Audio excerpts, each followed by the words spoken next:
Notre chair est insatiable. Elle en veut toujours davantage. Elle regarde les biens, les expériences, les relations des autres et désire la même chose. Or, nous devons briser cette mauvaise habitude, car elle nous mène dans une mauvaise direction.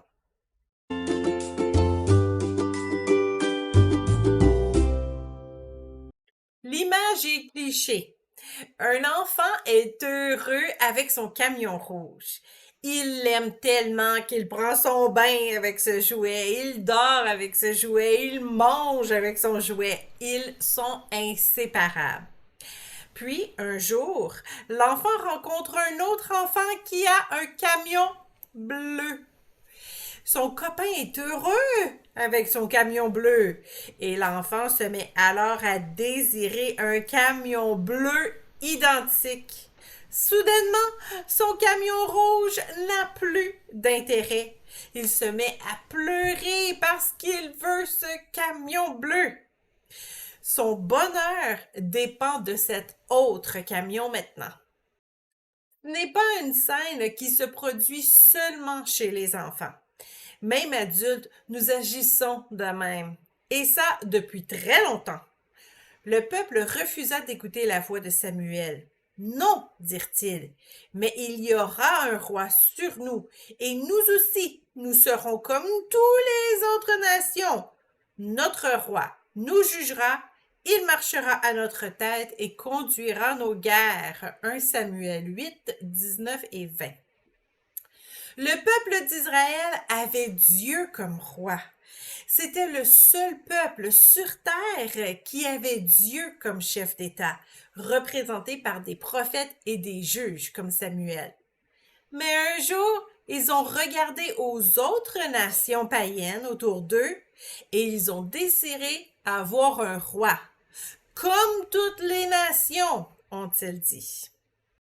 Se comparer aux autres est toujours dangereux, surtout lorsque les autres sont non-chrétiens.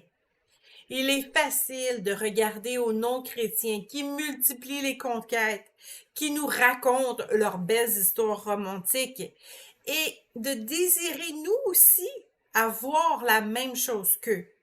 Ils n'ont pas cette grande contrainte de chercher un ou une partenaire qui a la même foi qu'eux.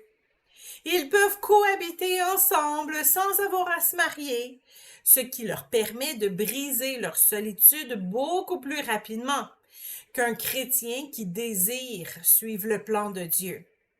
Et les arguments se multiplient parce qu'ils sont inspirés directement du père du mensonge. L'ennemi ne nous montrera jamais ce que nous perdons à compromettre notre foi, évidemment. Il nous brossera seulement un portrait positif du péché.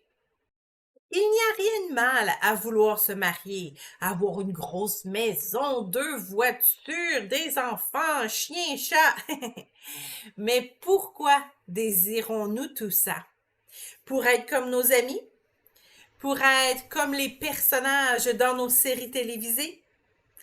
Cherchons-nous vraiment la volonté de Dieu? Ou sommes-nous en train de dire à Dieu de nous rendre comme les autres? Notre Père céleste nous encourage pourtant à suivre ses voies, à être différents du monde pour ne pas finir au même endroit qu'eux. Et vous, cherchez-vous à être comme les autres? Ou acceptez-vous votre appel singulier, votre chemin personnel, votre relation intime avec Dieu? Même les disciples entre eux se comparaient les uns aux autres et Jésus n'aimait pas ça.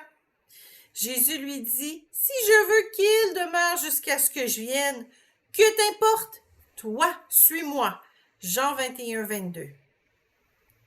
Cessez d'essayer d'être comme les autres, surtout lorsque ces autres ne suivent pas les voies de Dieu. Faites confiance à votre Père céleste. Il sait ce qui est le meilleur pour vous.